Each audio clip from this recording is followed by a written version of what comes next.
Good day, comic fam. Comics of the Voice here. I know I haven't been around in a while, working a couple of jobs, busy. So, Voices Choices hasn't happened in a bit. I do have some videos kind of lurking that I filmed a while ago that I'll start dropping on occasion. But I thought, you know what, let's do a 2-weeker. It's a 2-weeker special edition because my LCS, which is Worlds Collide, been around since 80 something, what, 40 plus years. Yeah, sure. They're still with Diamond. So Diamond, we all know what happened to Diamond. They went to bankruptcy and this Canadian company is probably going to buy them. This is this week's books. And hang on, working on it. This is last week's books. This may take some doing. Stay tuned.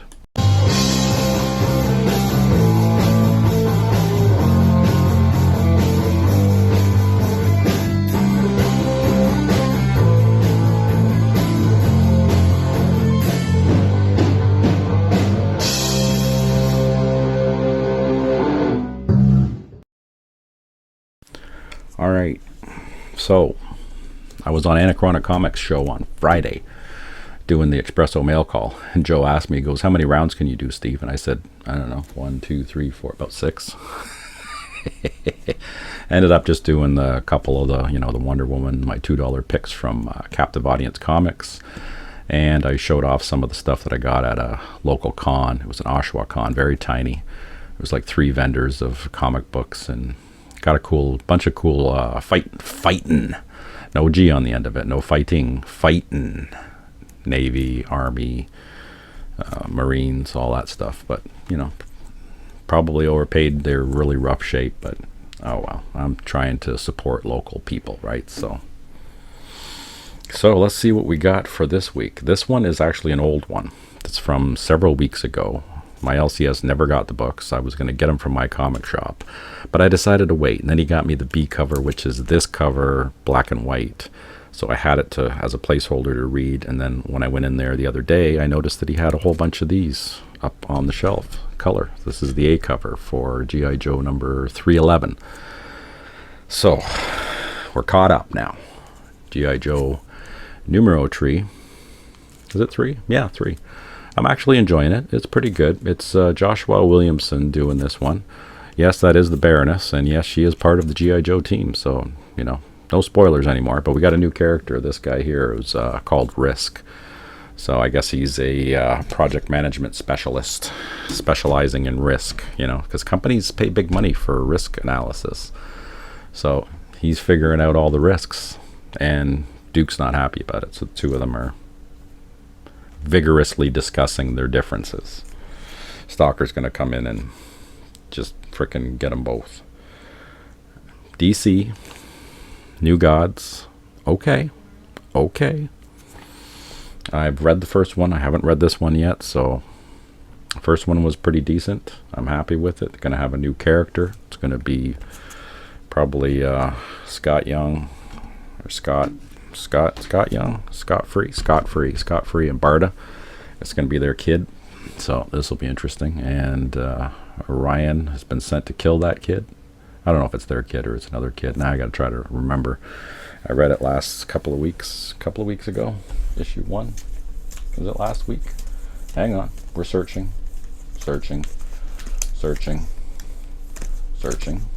No, it's a couple of weeks now. Yeah. Because this is last week's pile right here. I just decided to file through. Another DC good one that I'm enjoying. Good old Tynan the Fourth, James. Nice House on the Sea, by the Sea. Same premise as Nice House by the Lake, just it's another one by the sea. This one's issue 5. These people in this house are a little more dysfunctional than the last group, so that'd be cool. Oh, Miles Morales, number 29. We're going to see how this works out. So Miles is still vampiric. He's got the vampire thing going on, and he went to T'Challa, and he's in Wakanda dealing with the gods.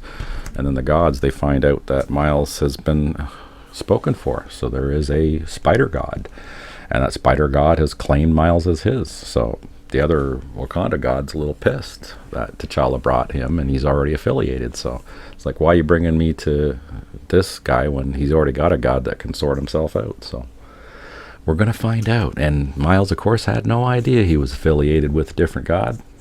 Didn't get the memo. Nobody talked to him about it. So I guess gods can just claim people. This cover, number 21, The Incredible Hulk. You know what? Some people hit and miss. I'm freaking enjoying the whole thing, man. Like the artwork, like look at that. That is phenomenal. Another weird Hulk god thing, werewolf god thing. So Hulk just fights everybody. He doesn't give a crap. He's like the honey badger of the Hulk world. Honey badger don't give a shit. Honey badger will eat and kill and fight anything. They don't even care if it's bigger than them. They'll fight a cobra, and they'll kill that cobra, and they'll get stung by the cobra, pass out, get up, and then eat the cobra. So yeah, they're doing a whole bunch of these now.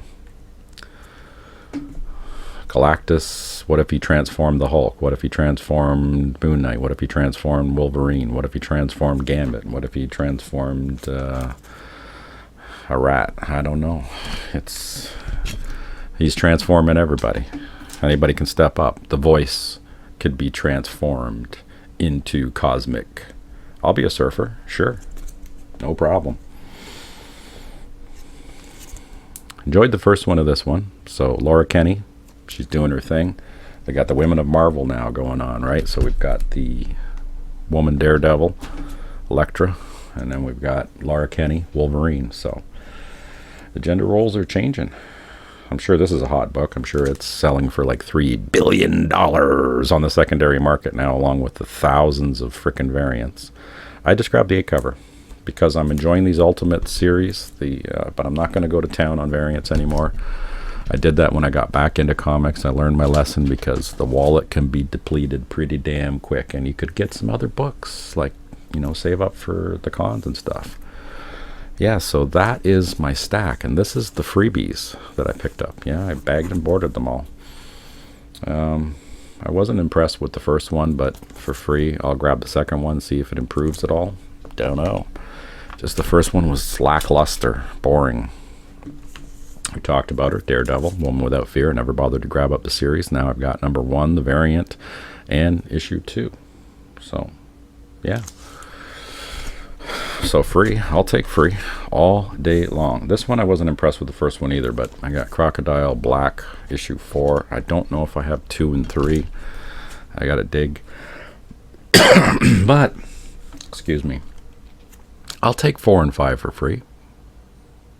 Maybe it'll improve. Same thing with Moon Man. This one's issue 5.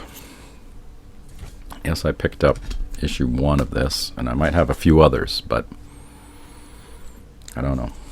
Absolute Power, numero 4.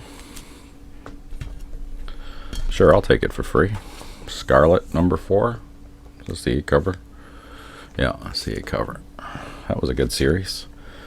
So I'll take up extra ones for free. Sure not. Sure, why not? And this one's called Minky Woodcock, The Girl Called Cthulhu. This looks like a variant. Yeah, it's the 3rd issue 2. That's the B cover. Looks like a cosplay.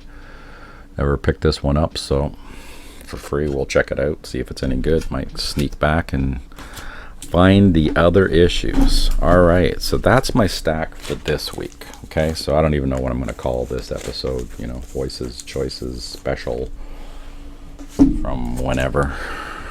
Let's go back to last week's stuff. I've read them all, starting with my favorite show, my favorite books now.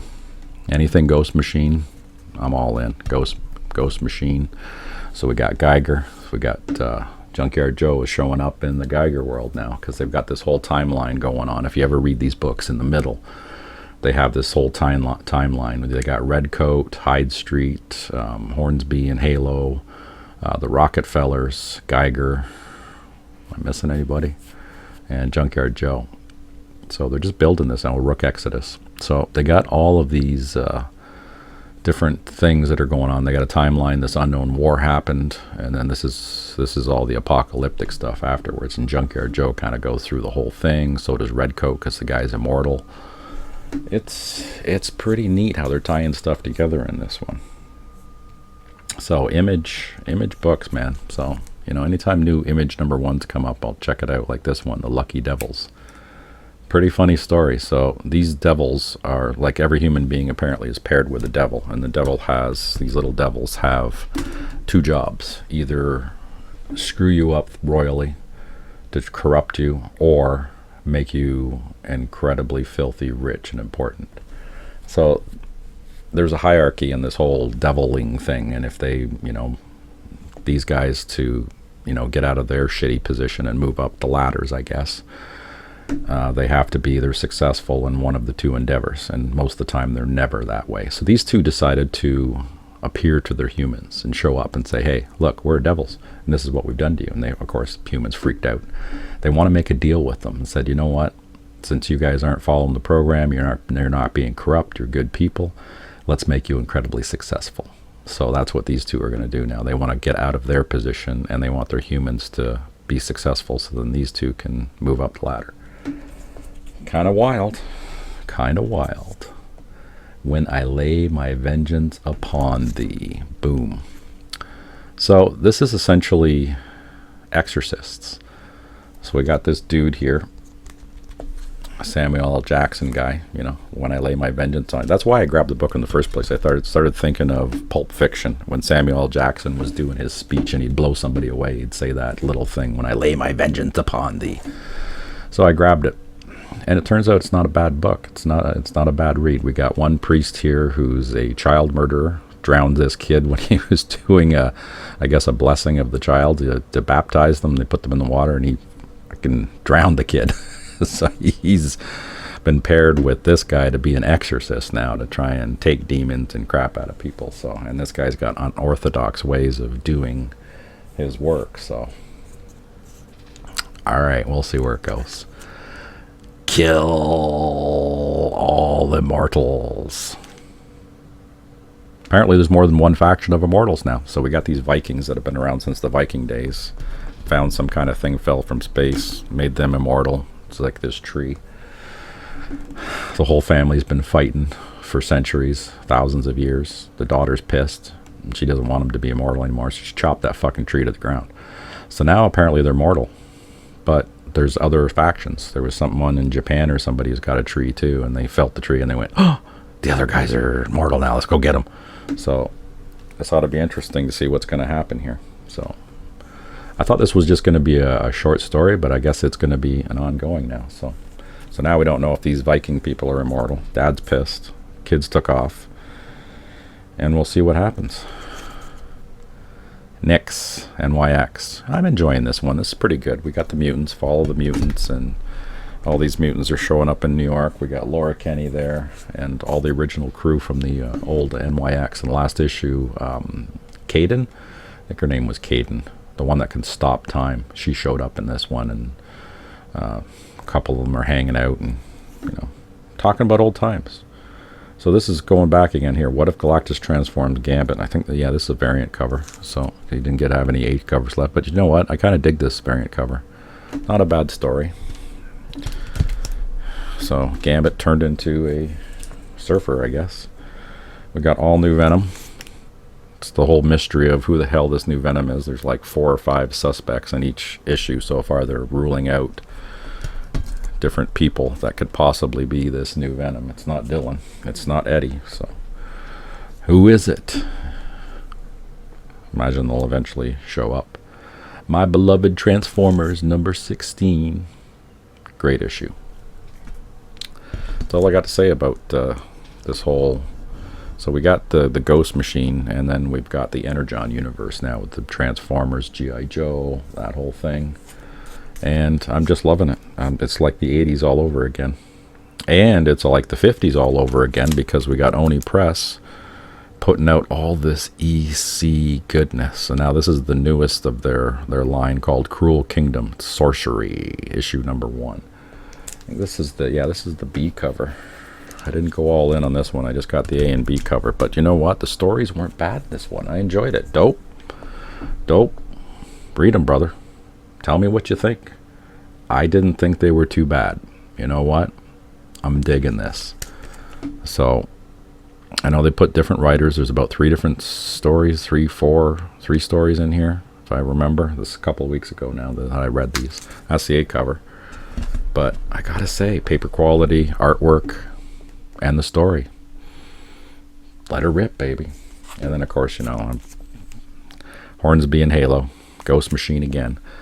All their second prints are this same gold and black. They've done it with right across the board. So no matter what book you get, Ghost Machine, the Rook Exodus, all of them, their second prints are like this. It's kind of cool. I'm digging that. Absolute Superman, joying this. This issue 3. Now we're back on Krypton. We've got Jor-El and what's the mom's name? Laura, that are building a ship, you know. And you're thinking, oh yeah, they're just gonna put Cal in the ship and off he goes to Earth. Nope. Laura thinks big. I like it. I like her in this one. She's taking the whole goddamn family, the neighborhood, whoever the hell they can fit in that ship. They didn't build no little puny ass ship. They built a big ass ship, and they're taking everybody because the elite have already pissed off. The elite knew that was going to happen, and they just basically subjugated all the rest of the Kryptonians to die because they're not elite. They got the S on them, so they're down in the basement people. There's the one I told you about, 311. This is the G.I. Joe. So yeah, I'm digging it. Good story. Very cool. I'm all in. I'm all in.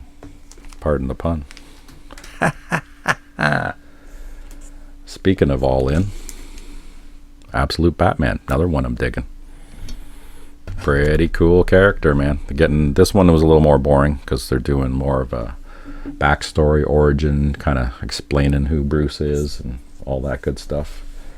Yeah, so that's my picks. That's the ones that I actually bought. These are the freebies I went to town. Sorry, B. I just dove into it. Yeah, so here's the comparison. All right. So, all right, these are the ones that I bought and paid for. So these are the paid for ones, and this is the stack of free. So the free ones, yeah, we're a little unequal there. That's okay. A lot of these, again, I'm going to end up giving away a bunch of them because I get doubles and triples and stuff. So there's Daredevil 1. One Without Fear, it's A cover. This one was pretty good. It was in there. It's almost like a Jenny Frison type cover. I don't think it's Jenny Frison, though. That's the B cover. Oh, it looks like I got 2 copies of issue 2. So 2 copies of issue 2. What else we got going on? We got Absolute Power number 3. And I think I picked up some of that from last week or this week too. So we got to do some comparison here. So what did I get from Absolute Power? Oh, this week I just got the one, number 4. Okay, cool.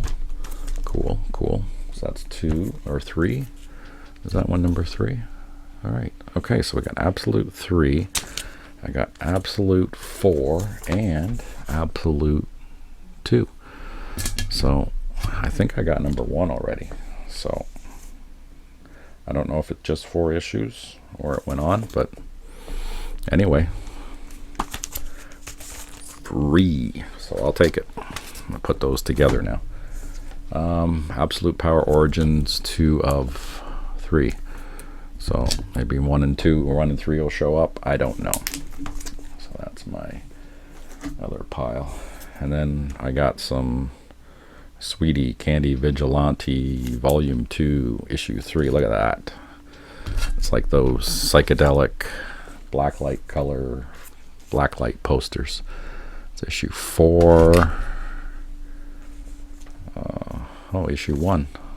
Looks like I got a bunch of them there. So what do we got? We got 1, 3, and 4.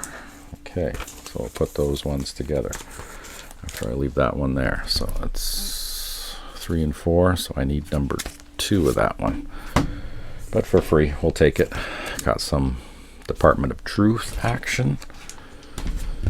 Great series. Good. James Tynan. Oh yeah, this is the Hello Darkness issue 1 variant cover. Look at that. That is wicked. It's like a little fairy thing with the head chopped off.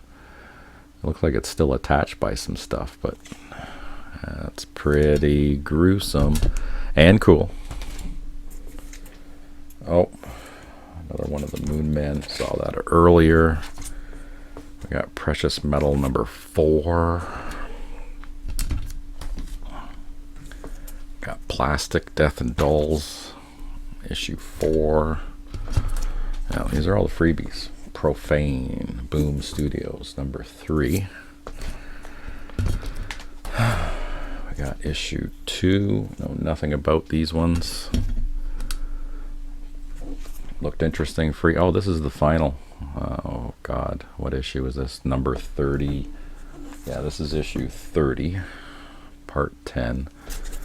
And then there's a 30.5. So that's issue 30, Radiant Black. This is Radiant Black issue 30.5, part 11. And I think they're connecting covers, if I'm not mistaken. Yep, looks like connecting covers to me. A couple of freebies there to finish off that run. And oh, Crocodile Black number 2. There we go. So I've got the 4 issues of that now. Let's see, what did I get from last time there? Yeah, I had, oh no, Crocodile Black. I had 4 and 5. So now I got 2, and I know I have issue 1, so it looks like I'm just missing number 3. So it's 2, 4, and 5. Beautiful. Put those together. Yeah, and that's it. And then I had the Image. What's this? Their catalog, monthly catalog. Looks like they got some kind of new character that's going to show up in the world. Yeah, so we'll see what's going on there. There's a special edition of The Voices Choices, 20 minutes. Wow, that's a lot of books. I got a lot of reading, so I don't know when I'll see you guys. I'll see you guys when I see you guys. I'm gonna go read some books. So hope you guys enjoyed Bleep Blop Bloop. What you guys think? Some of the stuff you might have seen, dope. Tell me about the sorcery thing. That's the EC book.